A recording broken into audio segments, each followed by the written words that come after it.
오늘 주신 하나님의 말씀은 요한복음 15장 13절에서 16절까지 말씀을 봉독하겠습니다. 사람이 친구를 위하여 자기 목숨을 버리면 이보다 더 큰 사랑이 없나니 너희는 내가 명하는 대로 행하면 곧 나의 친구라. 이제부터는 너희를 종이라 하지 아니하리니 종은 주인이 하는 것을 알지 못함이라. 너희를 친구라 하였노니 내가 내 아버지께 들은 것을 다 너희에게 알게 하였음이라. 너희가 나를 택한 것이 아니요 내가 너희를 택하여 세웠나니 이는 너희로 가서 열매를 맺게 하고 또 너희 열매가 항상 있게 하여 내 이름으로 아버지께 무엇을 구하든지 다 받게 하려 함이라. 아멘.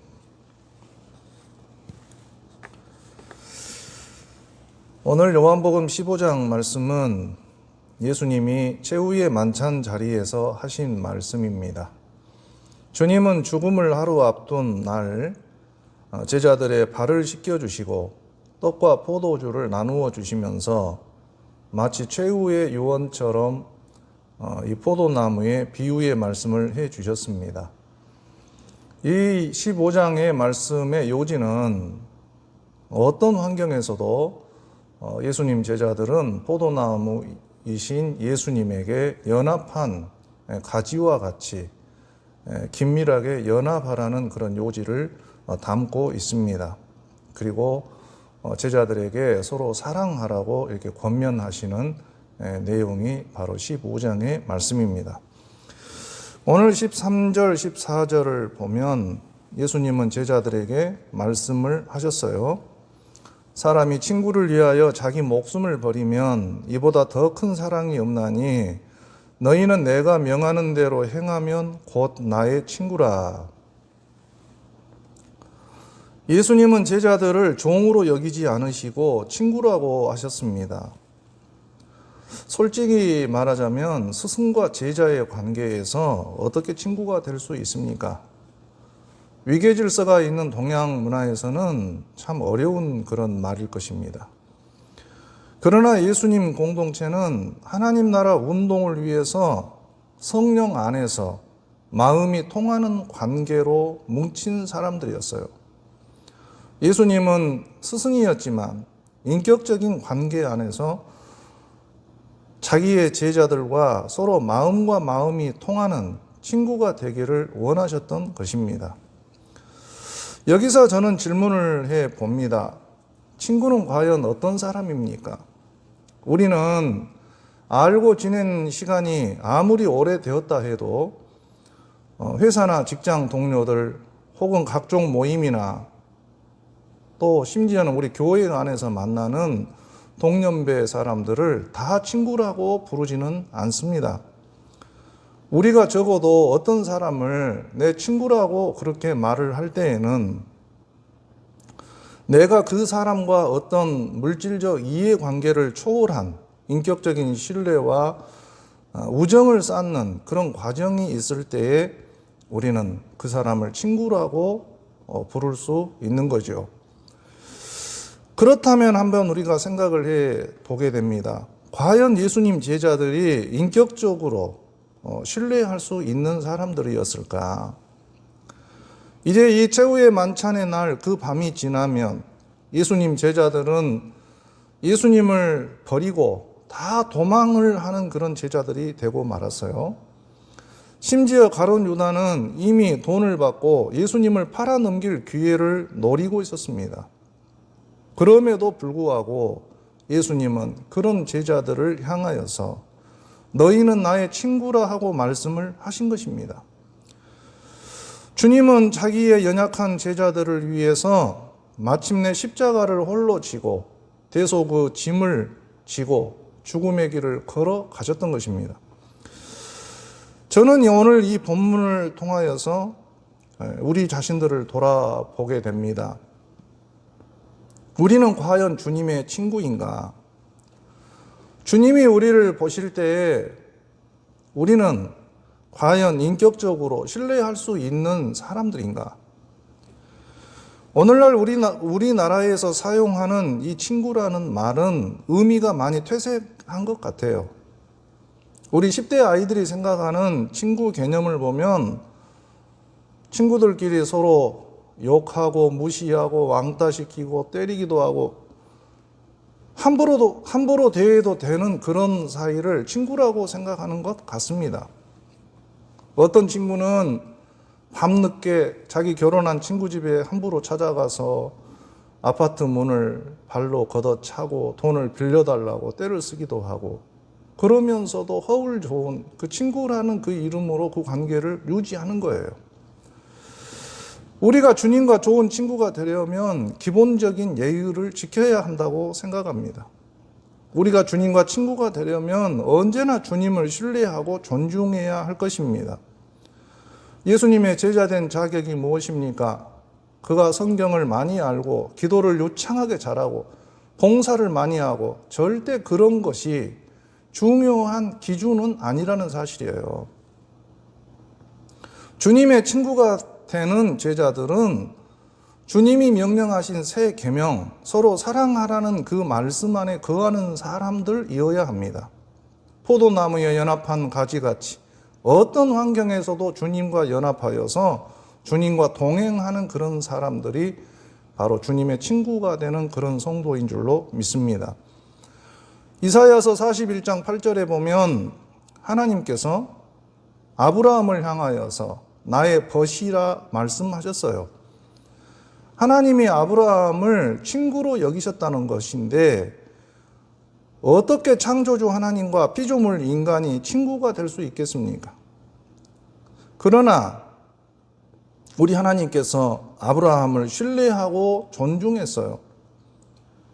왜냐하면 아브라함이 하나님의 말씀에 순종하여 갈대아 우르를 떠나서 하나님이 가라고 지시하는 가나안 땅으로 이주하지 않았습니까? 아브라함은 지도도 없고 나침판도 없지만 오직 하나님의 말씀을 쫓아서 순종하여 가나안 땅으로 나아갑니다.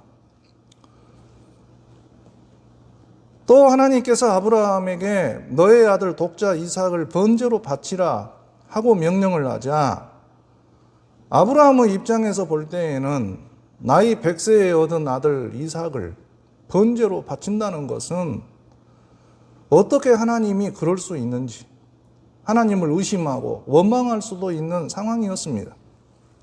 그러나 아브라함은 하나님을 향한 정적인 신뢰를 가지고 순종합니다. 그렇게 하나님의 말씀에 순종하는 아브라함을 향해 하나님은 나의 벗이라고 칭해 주신 것입니다. 우리가 이 세상을 살면서 어떤 사람이 내 친구인지를 알 수 있는 방법이 몇 가지가 있습니다. 첫 번째로는 내가 고난을 당했을 때 알 수 있습니다. 욥기서에 나오는 욥이 고난을 당했습니다. 하루 한날에 재산을 다 잃고 10자식이 다 죽어버리고 자기 몸이 병들어서 고통에 빠지게 되자 욥의 3명의 친구들 빌닷과 소발과 엘리바스가 찾아와서 욥의 고난을 보고 일주일간을 침묵을 하다가 결국에는 욥을 정죄하기 시작했습니다. 까닭없는 재난이 어디에 있느냐? 너는 내 죄를 하나님께 고하라. 회개하면 그가 너를 긍휼히 여기시리라. 이 3명의 친구들은 서로 돌아가면서 욥의 죄를 공격하고 비난하기 시작을 했어요. 오늘날 교회 안에도 욥의 3명의 친구와 같은 사람들이 있습니다. 남이 고난당하고 질병과 고통에 시달리기 시작하면 뒤에서 비아냥을 댈 수도 있는 거죠. 그래서 환난당한 성도들은 자기 동료 교인들의 그 입방아가 무서워서 환난당한 날에 교회를 멀리하는 사람들도 나오기 시작합니다. 우리가 고난당한 자의 진정한 친구가 되기를 원한다면 고난당한 성도 위로자가 되고 그들을 위하여 중보기도 해주고 마음으로 공감하면서 가만히 옆에 있어주기만 해도 그 사람은 신뢰할 수 있는 좋은 친구가 될 줄로 믿습니다. 또 우리가 두 번째로 그가 좋은 친구인지를 알려면 축복받았을 때를 보면 알 수 있습니다. 우리 성도들이 집안에 축복받을 일이 생겨서 집을 사고 때로는 자동차를 사기도 하고 자기 자식이 좋은 대학에 입학을 하기도 하고 그런 일들을 겪었을 때에 내 곁에서 그것을 진심으로 축하해 주고 박수를 치며 좋아해 주는 사람이라면 그 사람은 좋은 친구입니다. 성경에 보면 세례 요한은 자기 일을 따르던 많은 군중들이 예수님에게로 몰려가기 시작하자 예수님을 진심으로 축복합니다. 나는 새하여질지라도 그는 흥하여야 하리라. 예수님을 위해 진심으로 축복을 빌어주지 않습니까? 그것이 바로 좋은 친구의 자격이 아닙니까? 세 번째로 작은 은혜를 잊지 않고 기억했다가 꼭 갚으려는 사람. 얻어먹으려고 하지도 않고 신세 지려고도 하지 않고 은혜를 보답하려는 그런 사람. 자기가 대접을 받으면 반드시 갚으려고 하는 그런 마음을 가진 사람은 좋은 친구가 될 것입니다. 네 번째로는 대화가 통하는 진실한 친구. 그런 친구는 좋은 친구입니다. 마음으로 공감할 수 있고 어떤 얘기를 해도 서로 대화가 통하는 진실한 친구는 좋은 친구가 될 것입니다. 예수님은 대화가 통하는 진실한 좋은 친구가 되시는데 오늘 15절 말씀에 보면 내가 내 아버지께 들은 것을 다 너희에게 알게 하였노니 하고 말씀하셨어요. 예수님은 제자들에게 하늘에 속한 모든 비밀을 다 가르쳐 주셨습니다. 3년 반 공생애를 사시는 동안 제자들과 함께 동고동락 하시면서 하나님 아버지께 받은 생명의 말씀을, 즉 이 천국의 비밀을, 그리고 기도의 비밀을, 말세의 비밀을, 예수님 십자가 고난과 부활에 관한 비밀을 다 알게 하시고 제자들에게 귀신을 쫓는 권세를 주시고 왕같은 제사장의 권세를 주어서 천국 복음을 증거할 사명을 주지 않았습니까? 그러면서도 예수님은 자기 제자들에게 바리새인의 스승들처럼 권위적으로 가르치지도 않으셨어요. 오히려 주님은 제자들을 섬기는 자가 되어서 제자들의 발을 씻겨주셨고 그래서 예수님의 삶을 보면 가르치시는 말씀과 그 행함에 있어서 서로 분리되지 않고 진실하신 그런 모습을 나타내셨습니다. 예수님의 12제자 중에 가룟 유다는 진실이 없는 사람이었어요. 베다니 마리아가 자신의 향유 옥합을 깨뜨려서 예수님의 장례를 위해서 예수님의 몸에 부어드리는 귀한 헌신을 할 때 가룟 유다는 그것을 보면서 정죄합니다. 그것을 300데나리온에 팔아서 차라리 가난한 자를 도우면 좋을 것을 하고 비난하지 않습니까? 남들이 볼 때 가룟 유다는 매우 의롭고 정직하고 착한 사람처럼 보여요. 그러나 그는 말과 행위가 달랐습니다. 돈을 사랑했습니다. 돈이 우상이었습니다. 가룟 유다는 예수님을 은 30냥에 팔아버립니다. 마귀가 가룟 유다의 마음속에 예수님을 팔 생각을 집어넣었어요. 그런 상황에서도 예수님은 유다의 배신을 다 아시면서 최후의 만찬장에서 제자들의 발을 다 씻겨주시고 잔과 떡을 제자들에게 다 베풀어 주셨어요. 가룟 유다도 물론 최후의 만찬 자리에 있었습니다. 예수님은 겟세마네 동산에서 군병들을 이끌고 예수님을 잡으려고 오는 그 무리들 속에서 이제 가룟 유다는 예수님을 군병들에게 넘기기 위해서 예수님에게 와서 배신의 입맞춤을 하지 않습니까? 그때 예수님이 가룟 유다에게 하셨던 말씀이 친구여 내가 무엇을 하려고 왔는지 행하라 하고 말씀하셨어요. 주님은 배신하는 제자에게도 친구여라고 말씀하셨어요. 끝까지 주님은 진실한 친구로, 끝까지 주님은 좋은 친구로 남으신 것입니다. 15절에 보면 주님은 또 말씀하셨어요. 너희가 나를 택한 것이 아니라 내가 너희를 택하여 세웠노니 하고 말씀하셨어요. 내가 똑똑하고 잘나서 예수님을 택한 것이 아니라는 거예요. 주님이 나를 택하셨다는 거예요. 주님이 제자들을 선택하셨어요. 똑똑하고 잘난 사람을 선택한 것이 아니라 어부와 세리를 선택하셨어요.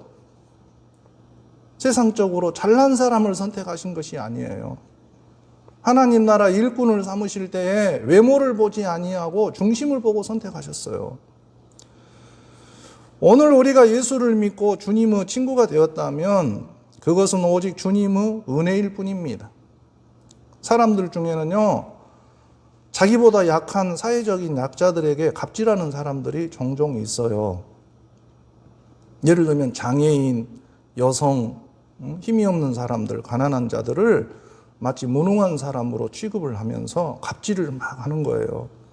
그런데 그런 사람들은 틀림없이 친구가 가난하여지거나 병들면 똑같이 그렇게 대할 가능성이 많습니다. 그러나 예수님은 가난하고 외롭고 병든 자의 친구가 되어주셨어요. 심지어 주님은 세리와 창녀의 친구가 되어주셨어요. 예수님이 여리고를 지나가실 때에 세리장 삭개오 집에 들어가지 않습니까? 삭개오가 예수님을 자기 집으로 영접할 때 사람들이 수군거렸습니다. 저가 죄인의 집에 들어갔도다. 그러나 주님은 부끄러움이 없습니다. 삭개오의 집에도 천국 문을 열어주기 위해서 기꺼이 세리의 친구가 되어주십니다. 오늘날에도 우리 주님은 아무 자격 없는 나를 선택하여 친구 삼아 주셨습니다.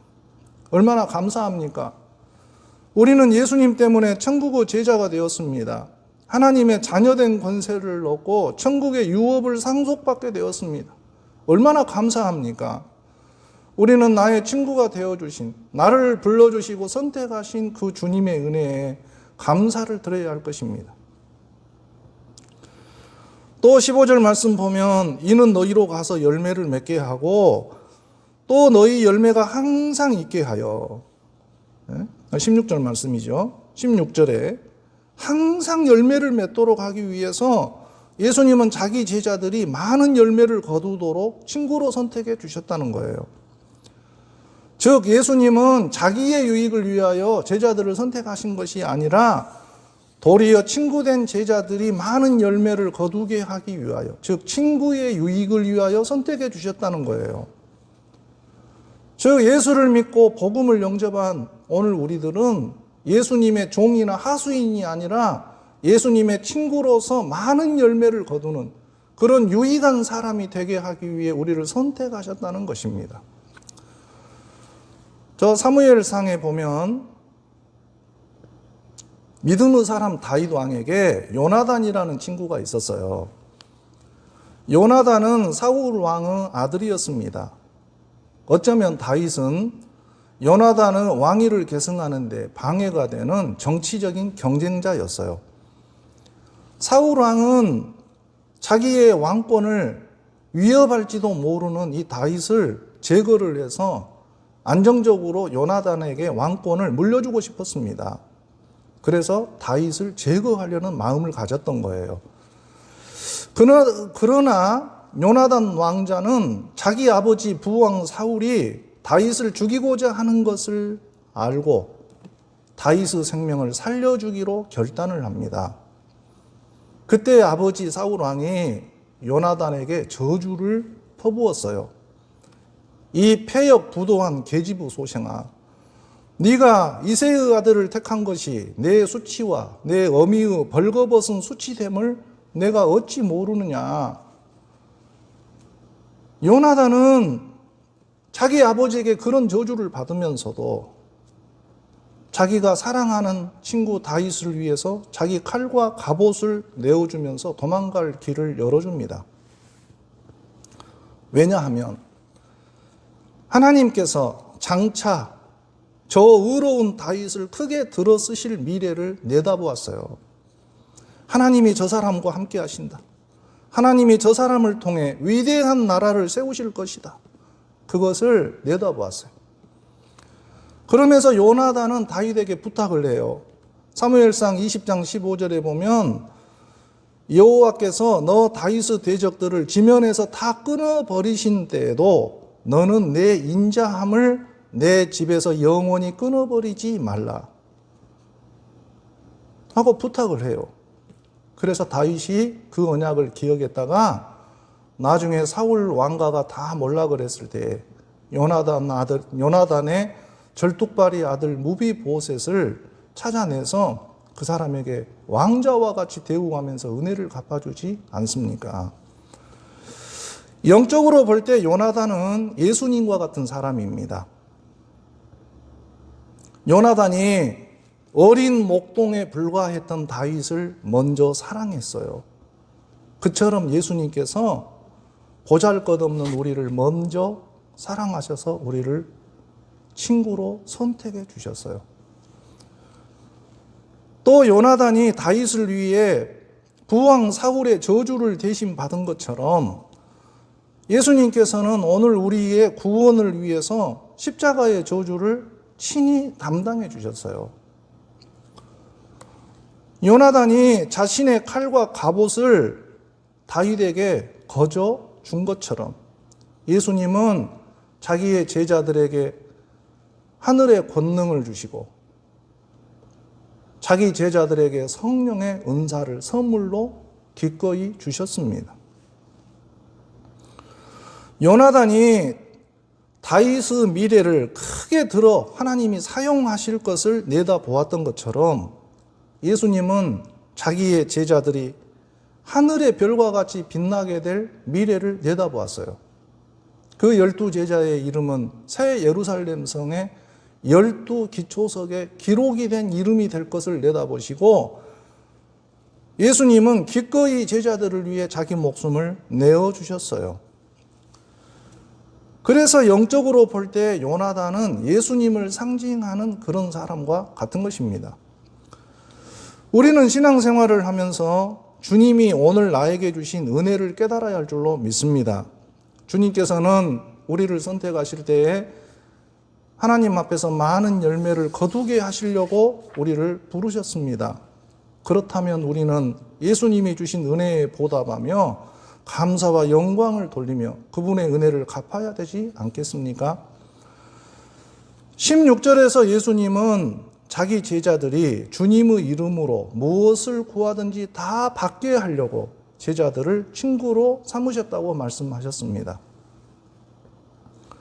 오늘 우리 성도들에게 주신 최고의 능력은 무엇입니까? 기도입니다. 기도를 어떻게 해야 합니까? 사랑하는 친구와 함께 있고 싶은 그런 마음으로 언제나 우리 주님과 함께 친밀하게 교제하는 그것이 바로 기도의 비밀입니다. 언제나 우리 주님과 함께 연합하는 것, 포도나무에 접붙여진 가지와 같이 어떤 환경에서도 주님과 연합하여 있으면 그 사람은 무엇으로 구하든지 주님의 이름으로 간구하면 기도 응답을 받게 될 줄로 믿습니다. 정호승 시인이 쓴 외로우니까 사람이다라는 시가 있어요. 그 시 중에 내 마음에 와닿는 한 구절이 있는데요. 그 한 구절은 가끔은 하나님도 외로워서 눈물 흘리신다라는 구절입니다. 저는 한번 생각해 보았습니다. 하나님이 정말 외로우실까? 외로우실 것 같습니다. 요즘은 교회를 찾는 사람이 없습니다. 주중에 한 번이라도 와서 성전에 와서 하나님께 기도하고 하나님을 간절히 찾는 그런 사람을 찾기가 힘이 듭니다. 하나님과 영적 대화를 나누는 사람이 없으니까 하나님이 외롭습니다. 저의 장모님 되신 신정래 권사님이 교회를 몇 주 안 가고 그런 가운데 동료 권사님들 모임에 이제 안 나가는 그런 시간이 한 달, 두 달 이렇게 길어지면서 이제 이 코로나 상황 속에서 그러면서 이게 안 만나는 이제 그런 때가 된 거죠. 하루가 멀다 하고 모여서 서로 친교하고 기도하고 또 식사도 하고 윷놀이도 하시고 그랬던 분들이 이제는 안 보여도 그런가 보다 하고 이렇게 생각하게 된다는 겁니다. 우리와 하나님과의 관계도 마찬가지입니다. 우리가 하나님을 가까이 하지 않으면 마음이 멀어집니다. 하나님이 없어도 괜찮다고 생각하는 그런 마음으로 떨어집니다. 그러면 기도가 막히는 겁니다. 신앙은 관계입니다. 특히 요한복음에서 요한복음 10장에 보면 예수님은 나는 목자여 너희는 양이라 이렇게 말씀하실 때에 이 관계입니다. 목자와 양의 관계입니다. 교회는. 또 요한복음 15장에서 나는 포도나무여 너희는 가지니 하시는 이 말씀도 바로 관계입니다. 우리 모든 성도의 축복은 이 주님과의 관계 안에서 다 주어지는 것들입니다. 주님을 나의 가장 친한 친구로 삼고 연합하여 힘쓰는 사람들이 축복의 사람입니다. 나는 우리 성도들이 주님을 나의 가장 친한 친구로 삼고 주님과 동행하는 그런 성도들이 다 되시기를 바랍니다. 언제나 내 중심 속에 주님을 나의 삶의 1순위로 모시고 나의 가장 절친인 예수님을 위해서 그렇게 모시고 살아가면 그런 사람들은 주님의 이름으로 기도할 수 있는 권능을 얻게 될 줄로 믿습니다.